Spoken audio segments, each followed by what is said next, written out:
Imagine that you're on your deathbed. How would you feel if you knew that this was the end? Peaceful and ready to go, or filled with regret and worrying about unresolved issues?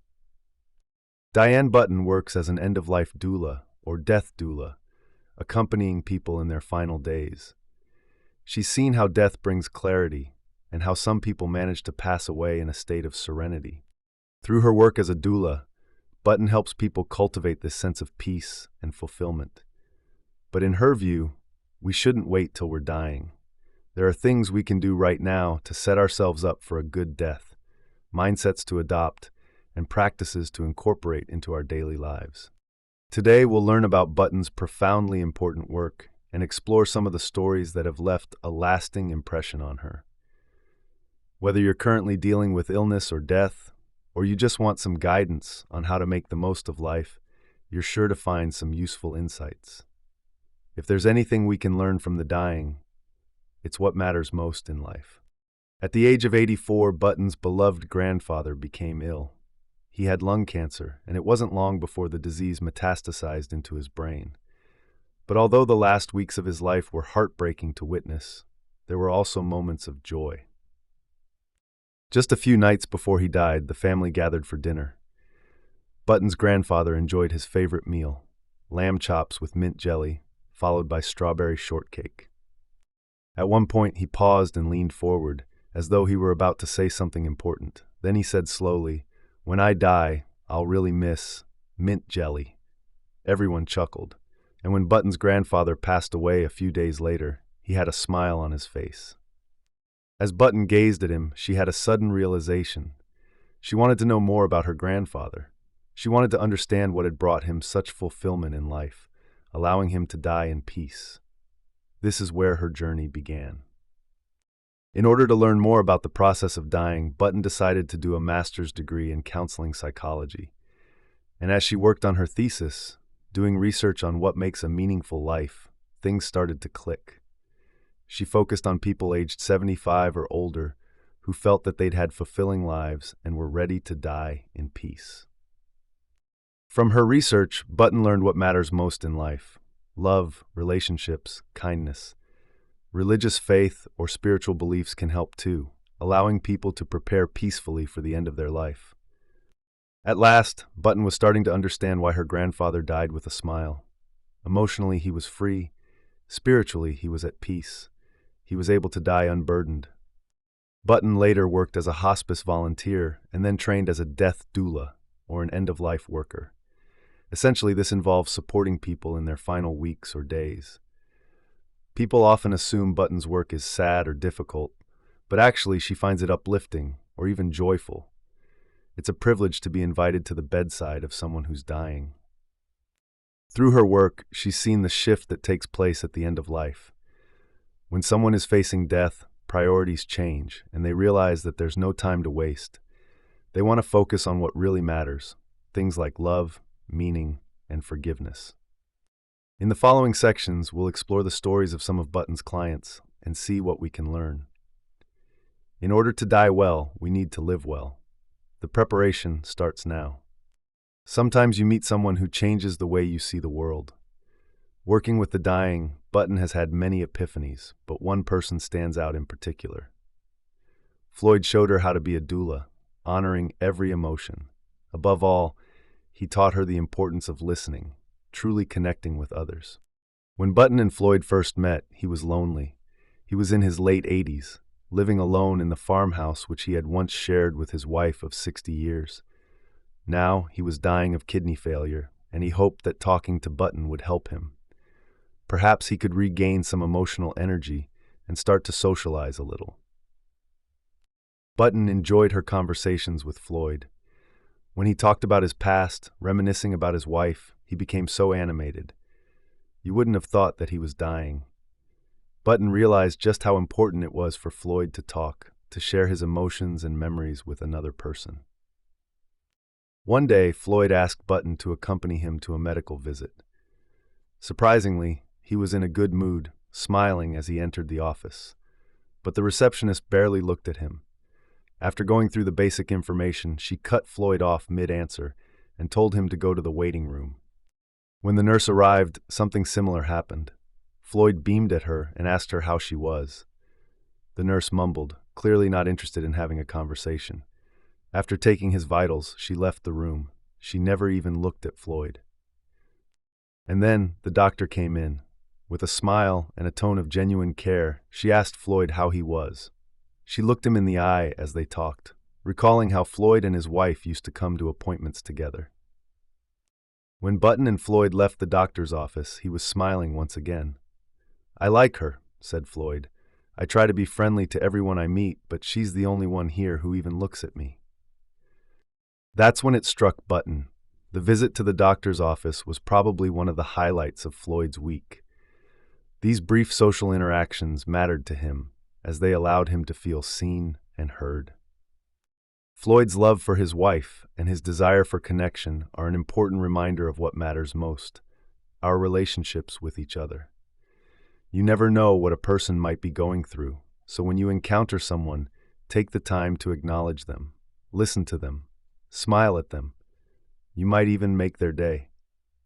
Another one of Button's clients who made an impression was a man named Roger. 80-year-old Roger had worked as a dairy rancher and was now dying of lung cancer. It wasn't Roger who contacted Button, but his daughter, Jessie. "Dad says he's fine," said Jessie, but he's not. The family knew that Roger had spent his life bottling up his emotions. Now that he was dying, maybe it would help him to get some things off his chest. When Button met Roger, she could see that his family was right. Roger was repressing his emotions. But there was another side to it, too. As they talked, Button realized that Roger was doing his best to protect his limited energy, and one of the reasons he was holding back was to avoid burdening his family. In Button's experience, this is a common dynamic. The person who's dying doesn't want to talk about their illness or pain because they don't want their family to worry. But actually, this leads to the family worrying about them even more. In order to break this cycle, what's needed is a good conversation, and maybe a good cry. After an intimate, honest conversation with Roger, Button encouraged his family to have a meeting where they could talk openly about their feelings. At last, Roger was able to vent and to admit to his loved ones that he wasn't fine. Everyone was able to communicate more honestly, and for Roger, a weight was lifted. Weeks later, Jessie called Button. Roger was in the hospice, and he didn't have long left. When Button arrived, Roger challenged her. "Go on, ask me." So, Button asked him how he was, and Roger gave her an honest answer. He felt like shit. Still, both of them couldn't help but smile. Again, there's a lesson to be learned here. It's important to feel your feelings and to be honest with yourself and others about what's really going on. When someone asks you how you are, don't respond robotically with fine or good. Pause for a moment, check in with yourself, and then respond with the truth. There's freedom in honesty, and it can help us to build deeper relationships.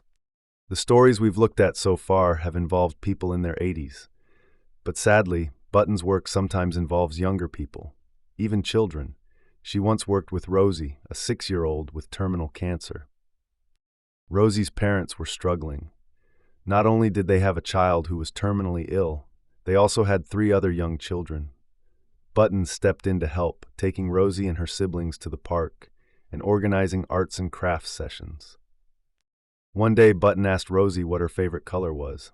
"Pink glitter," said Rosie with a wide smile. "It's so pretty." Button discovered that pink glitter was a paint that Rosie's grandmother had made, pink paint mixed together with silver glitter. Since it was difficult to recreate the color, the paint mixture was saved for special occasions. But if not now, when? To Rosie's delight, the jug of pink glitter was pulled down from the top shelf. She painted all day, smiling nonstop. Rosie's mother smiled too. For a moment, she could forget about her daughter's illness. Rosie died at home 3 months later at the age of 7. Afterwards, when Button went to visit the family, she noticed the artworks on the wall, Rosie's pink, glittery handprints. So, here's an idea. Take a moment to look around your house and ask yourself, what are you saving for a special occasion? Maybe you've got some nice candles, or fancy underwear, or a bottle of champagne that's gathering dust.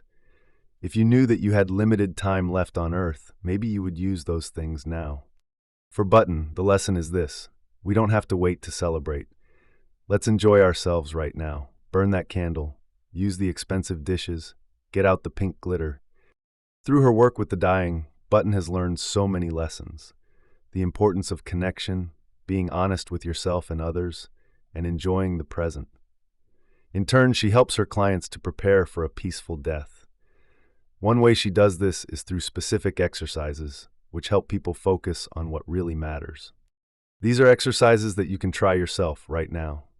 Even if death feels like a distant prospect, there's a lot to be gained from doing some reflection now and working out what matters most to you. Remember, living well helps us to die well. Let's look at a simple exercise that requires nothing more than a pen, paper, and a quiet place where you can sit and think. Remember the story we looked at earlier about Button's grandfather? Not long before he passed away, he enjoyed a special meal with his family and ate his favorite food. What would that dinner look like for you? Imagine that you're having a meal with the people who are most important to you. Picture their faces and write down their names. Then, think about the other details: the atmosphere at the table, the lighting, the music that's playing, the food and drink. Write it all down in detail. Now imagine that this is the very last time you're going to see these people. In your mind, look at them one by one, then ask yourself what you'll miss about them, and what will you miss about your beautiful life. Once you've reflected on this, consider one final question. How would you like to be remembered?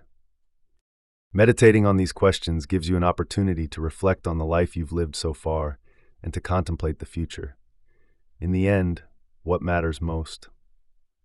Let's finish by looking at another key exercise Button uses with her clients. She also uses it herself about once a month, as she finds it helps her to keep a clean slate. It's called the final checklist. While that might sound a little daunting, it's a simple exercise. 6 questions to contemplate. Rather than wait till the end of your life to think about these things, why not do it now? So, here are the questions.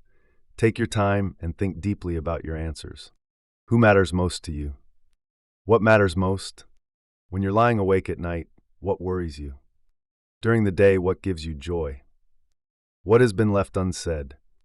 And finally, what has been left undone? Those are the questions, the final checklist. See what comes up for you. You might realize it's time to get in touch with someone, to say sorry, or thank you, or to tell them you love them. You might become more aware of your worries and think about ways of addressing them. Sometimes you may be left with unresolved issues. There are some things in life that are outside of our control. But remember, we can always choose how we respond. As you reflect on the things you can't change, try asking yourself this question: what brings you comfort and peace? Knowing the answer can help you to find a sense of well-being, no matter what happens. Button's belief is that we should all try our best to live well and enjoy this precious life.